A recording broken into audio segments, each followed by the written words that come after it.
تحریک انصاف کے دور حکومت میں پی آئی اے کے برطرف کیے گئے چھوٹے ملازمین نے ملازمتیں بحال کرانے کے لیے احتجاج کیا۔ مسلم لیگ نون لیبر ونگ کراچی کے صدر اخلاق ہاشمی کہتے ہیں کہ پی ٹی آئی حکومت نے ان ملازمین کو سیاسی انتقام کا نشانہ بنایا۔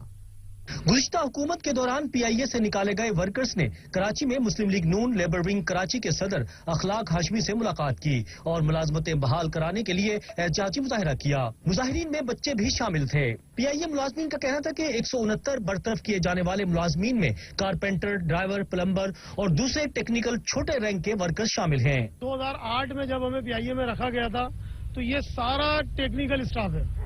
اس میں کوئی مطلب ایسا نہیں ہے کہ ایکسپیرینس والا نہیں ہے، ڈرائیور ہیں، مکینک ہے، کنڈکٹر،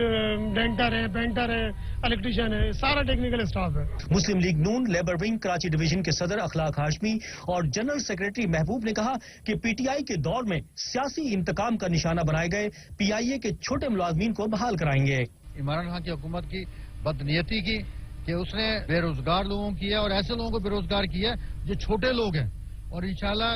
میں اپنے وزیر اعظم شہباز شریف صاحب سے اور اپنے قائد نواز شریف سے یہ ریکویسٹ کروں گا، اپیل کروں گا کہ سر یہ چھوٹے ملازمین ہیں، جب یہ پرمنٹ ہو گئے 11 سال 12 سال 10 سال 8 سال نوکریاں کر لی، اس کے بعد ان کو نکالنے کا کوئی جواز نہیں بنتا تھا۔ مظاہرین نے ہاتھوں میں پوسٹرز اٹھائے ہوئے تھے جن پر برطرفی کے خلاف نعرے درج تھے۔